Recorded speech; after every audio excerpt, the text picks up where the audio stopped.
da minha semana é a sexta tardinha, há um problema muito grave a resolver.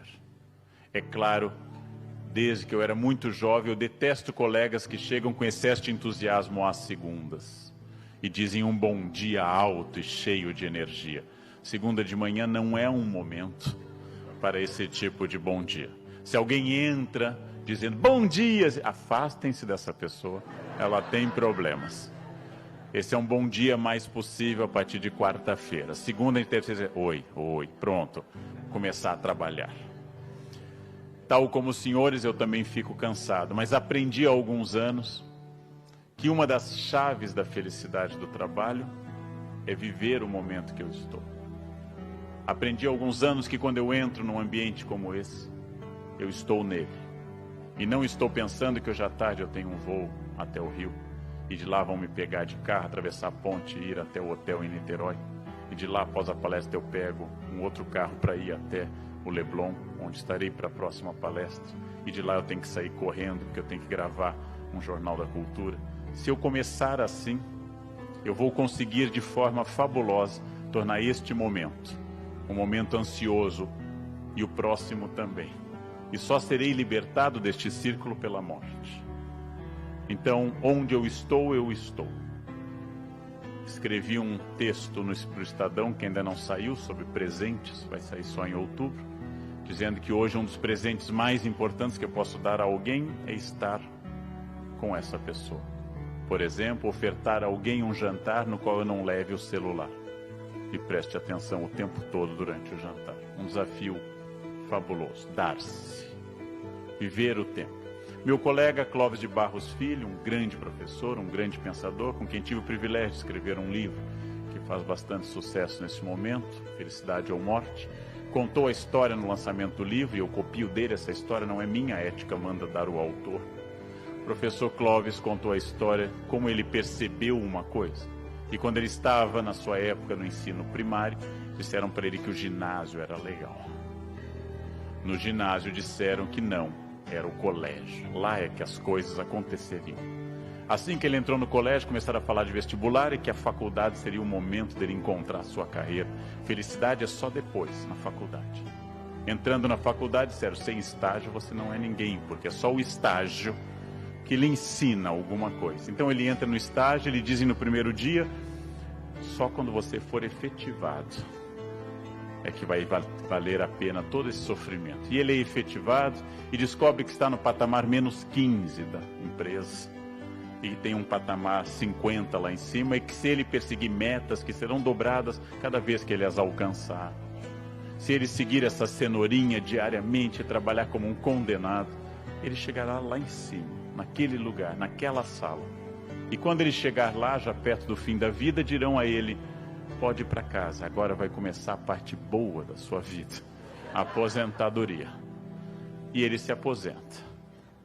E ao se aposentar, sente a morte se aproximando, sente-se doente, chama um padre, e o padre o consola, não se preocupe. Quando o professor Clóvis contou essa história com mais habilidade para uma plateia, ele queria dizer exatamente que a felicidade tem que ser agora. Ela não pode ser no momento seguinte. A felicidade tem que ser esse momento. E os momentos difíceis dão sentido aos momentos fáceis. Eu não posso conceber o trabalho como um sofrimento contínuo, senão é melhor mudar de trabalho. Eu posso me sentir cansado fisicamente, irritado às vezes. Porém, eu tenho que ter uma concepção do que eu estou fazendo de mim mesmo.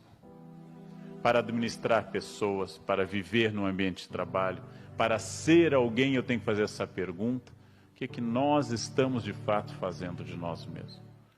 Que destino eu estou dando à minha existência laboral e à minha existência familiar e afetiva?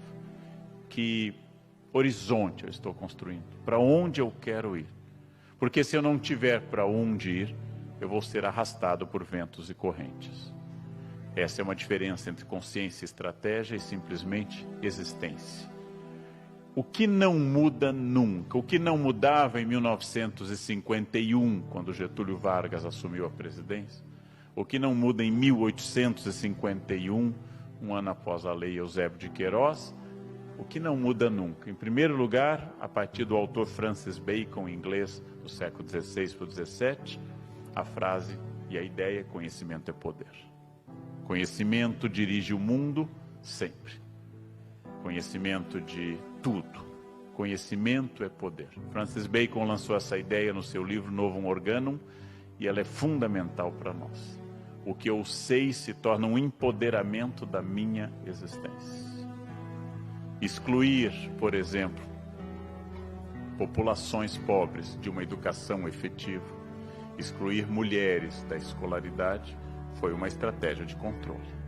Sempre foi uma estratégia de controle, porque o conhecimento é poder. Os judeus têm uma noção que eu acho admirável, de que alguém é adulto. Um rapaz judeu se torna aos 13 anos adulto quando ele sabe ler a Torá e ler para a comunidade. E ao ler, ele ganha o estatuto de adulto. Os judeus foram o primeiro grupo humano a superar o analfabetismo. Porque os judeus entenderam que povo perseguido historicamente, indo de um lugar para outro, eu só levo uma coisa: o conhecimento. Conhecimento é poder. Educação é poder. Educação liberta. A boa educação liberta. Sempre com a advertência de Paulo Freire: quando a educação não é libertadora, o sonho do oprimido é se tornar opressor. Educação é libertadora. Tudo o que eu sei é uma habilidade que eu terei para existir. Isso nunca mudou. Pode desaparecer o caderno, a caneta tinteiro, a caneta esferográfica, o lápis, pode desaparecer o tablet, podem implantar chips nas pessoas e continuamos com esse princípio. Conhecimento é poder. O suporte do livro pode ser papel, pergaminho, pode ser o tablet, pode ser um e-reader, o que for. Mas o ato de ler transmite conhecimento. Conhecimento é poder. Dados não significam conhecimento e essa confusão é muito forte hoje entre as pessoas. A internet multiplica dados, não conhecimento. O fato de eu ter todas as poesias do mundo na internet, na rede, não significa que as pessoas viraram bons poetas. O fato de eu ter todas as músicas que a humanidade já fez disponíveis, não me torna um músico. Ser um médico, ser um professor ou ser um cozinheiro, ser uma cozinheira, continua significando anos de treino, anos de prática. E atrás de uma cozinheira habilidosa, existem centenas de dedos cortados e mãos queimadas e coisas que não deram certo. Atrás de uma bordadeira, atrás de um filósofo, atrás de uma bailarina, existe um esforço muito grande. A internet possibilitou o acesso aos dados, jamais possibilitou que isso substituísse o esforço. Está na rede, tudo está na rede. Mas nós continuamos precisando de muitos anos para formar um profissional bom. Isso nunca vai mudar. Isso nunca vai mudar entre nós. O que não muda também, a atualização. Continua sendo um imperativo profissional na gestão de pessoas. Atualização. Hoje eu preciso estar atualizado mais do que nunca. Porque cada vez mais aumenta a velocidade dos fatos. Preciso de atualização. Qual foi o último livro que eu li na minha área? Qual foi o último congresso que eu participei antes desse? Qual foi o último debate ou palestra? Qual foi a última vez que eu me dediquei a estudar algo da minha área? Voltamos à ideia da zona de conforto e administrar o tempo. Lembrando que o inimigo mortal do tempo está, nesse momento, no meu bolso e da maioria dos senhores, chama-se celular, rede social. O tempo que se perde vendo fotos que serão esquecidas, as fotos, em 30 segundos. O tempo que se perde fazendo comentário, gostei, kkkk, curti, isso, uau, uau, uau, uau, ahá, e expressando coisas assim, é um tempo que eu poderia estar estudando inglês. De novo, a internet é muito boa, a rede social facilita muito, porém, administrar o tempo. Me perguntam por todo o país e pela minha fanpage, como é que você faz para ler tanto? Eu tenho uma fórmula mágica, secreta, única, descoberta em anos de pesquisa no exterior. Eu sento, abro o livro e leio. É uma coisa muito complexa. Preciso de óculos, preciso de muita luz. Eu sento, abro o livro e leio. Como é que eu faço para ler? Tente, sente, abra o livro e leia. Leia a quantidade de páginas que você consegue, sentindo declinar a atenção, levanta, lava o rosto, toma um café, toma um chá, respira e volta. Quanto tempo eu devo ler? É como perguntar quanto tempo eu posso correr. Depende, se eu sou o Bolt ou Leandro Carnal. Quanto tempo eu posso correr? Quanto tempo eu devo nadar? Depende de quem eu seja. Ou seja, quanto tempo eu posso ler? O treino vai fazê-lo ler cada vez mais. Sem treino, você vai ler pouco. Como é que você consegue acordar tão cedo, Leandro? Essa é mais complexa ainda. Toca o celular. Todos os dias às 4 da manhã. Eu ponho um pé para fora, ponho o outro, vejo se não estou tonto. Depois de 50, isso é importante. Levanto, vou ao banheiro e vou para a academia. Né? Mas eu não consigo fazer. Então morra, não pergunta, né? Morra simplesmente. Faça do jeito que você quiser. Não pergunta para ninguém e morra. Pronto. Administrar o tempo é uma opção. Administrar o tempo. Vocês sabem que a maioria das pessoas tem uma certa depressão domingo à noite por 2 equívocos. É o momento, segundo o meu médico, de maior quantidade de ataques cardíacos no Brasil. Domingo à noite, segunda de manhã. O primeiro equívoco é a sua concepção de trabalho. Pode estar errada. O segundo equívoco diz respeito a não ter feito o que eu queria ter feito no domingo, ter perdido tempo zapeando na televisão, ou ficado tempo demais num almoço em família que eu já não gosto mais tanto. E aí chega o domingo à noite, dá a sensação que eu estou perdendo a minha vida. Está passando o tempo. Eu posso mudar isso. E eu preciso de momentos, talvez o domingo seja um bom para isso, de ócio criativo. E ócio criativo não é você ficar vendo muita televisão. Ócio criativo é esvaziar a mente. Ócio criativo é o que aparece nessa imagem. O que é não ócio criativo?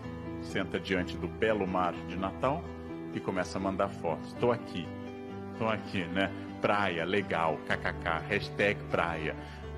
Ver, isso não é ócio criativo. Ócio criativo é ler um livro atentamente, escutar uma música, letra e música, estar presente numa conversa, contemplar as flores da primavera que se iniciou, olhar o mar, fazer carinho num filho inteiramente focado nisso, isso é ócio criativo. Dali a mente se esvazia do trabalho e surgem ideias. E surge uma reorganização do CPU, da CPU cerebral. Ali você faz uma espécie de compactação das memórias e recria espaço no cérebro. Se eu ficar o tempo todo mal com isso, se eu ficar o tempo todo trabalhando, não consigo isso. E avaliação?